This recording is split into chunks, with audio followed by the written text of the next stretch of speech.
Hey, thanks for clicking on my video. If this video helps you, please consider liking this video and subscribing to my channel. It is greatly appreciated and it really helps. Let's get to the video. In this video, let's talk about how we can write terms of sequences. So before we get into some examples, let's go over some vocabulary related to the topic. So what is a sequence? It is just an ordered list of numbers. We have a finite and an infinite sequence. So a finite sequence is a function that has a limited number of terms and whose domain is the finite set 1, 2, 3, so on and so forth, until it eventually ends. It's finite, right? So the key there is we're talking about the domain. So that kind of tells you that when we have a set of numbers, the set that we actually see, the numbers we see, that's the range, or if we were to graph it, it would be the y values. And then the domain, or the x values, are just 1, 2, 3, so on and so forth. Because think about it, if you're looking at the set, you would say, or if you're looking at the sequence, you would say, oh, that's the first term, right? And so that's why our domain would start with 1. So now our terms are the values in the range, like I just mentioned. And so if we look at this table right here, our domain, starting with 1 and going forward from there using like our natural numbers or our counting numbers. And then our range would be a sub 1, a sub 2, a sub 3, so on and so forth. So I'm saying the word sub. That's just a short for subscript, which means our number at the bottom of our letter there. So a sub 1, that would just be the first term in the sequence that we see. Now, an infinite sequence is a function that that continues without stopping and whose domain is the set of positive integers. Okay, so an example of a finite sequence here would just be 2, 4, 6, 8, and notice how there is no comma and an ellipsis at the end. But then for an infinite sequence, we have 2, 4, 6, 8, ... indicating that it does continue on without stopping. Okay, so a sequence can be specified by an equation or a rule. For example, we could say a sub n equals 2n. And so for n, we could plug in whatever number we want to find in the sequence. So if I wanted to find the 10th term, I would plug in 10 for n. And so in this case, for the example we have here, it would be 20, right? 2 times 10. All right, so let's look at 3 examples here. And we're just going to write the first 6 terms of the sequence. So for number 1, we have a sub n equals 1/2 n minus 3. So if I want to start off and write the first term, then I'm just going to plug in 1 for n. Okay, so we have a sub 1 equals 1/2 times 1 minus 3. So 1/2 times 1 is 1/2, and 1/2 minus 3 would be negative 2.5.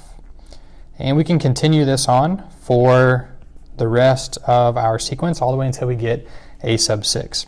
So half of 2 would be 1, 1 minus 3 would be negative 2. And for a sub 3, 1/2 times 3 minus 3. So 3 over 2 would be 1.5, minus 3 would be negative 1.5. A sub 4, 1/2 times 4 minus 3. So half of 4 would be 2, and 2 minus 3 would be negative 1. A sub 5 would be 1/2 times 5 minus 3. So 5 over 2, 2.5, minus 3 would be negative 0.5. And then lastly, a sub 6, we'd have 1/2 times 6 minus 3, and that's going to give us 0. Okay, now do we have to write out that entire equation like that every single time? No, right? After you do it a couple times, you'll probably see what the pattern is. And so here we were just subtracting, we were adding half each time we went, right? So negative 2.5, next term was 2, next term was negative 1.5, next term was 1, negative half, and then 0, right? So we're just adding 1/2 as we go. So we could see that the 7th term would be positive 0.5. All right, let's look at number 2. F of n equals 2 to the n minus 1. So our first term would be f of 1. 2 to the 1 minus 1 would be 2 to the 0, and anything to the 0 power is 1. Now we'll go to the f of 2. So 2 times 2, or 2 to the 2 minus 1. So 2 to the first, and we get 2. F of 3, and then we'll see if we notice a pattern here. So 3 minus 1, so this is 2 squared, and we get 4. So now notice what's happening, 1, 2, 4, we're just multiplying by 2, right? So now we have f of 4, so we have 2 to the 3rd power, so that's going to be 8. F of 5 would be 2 to the 4th power, which would be 16. And the f of 6 would be 2 to the 5th power, which would be 32. Okay?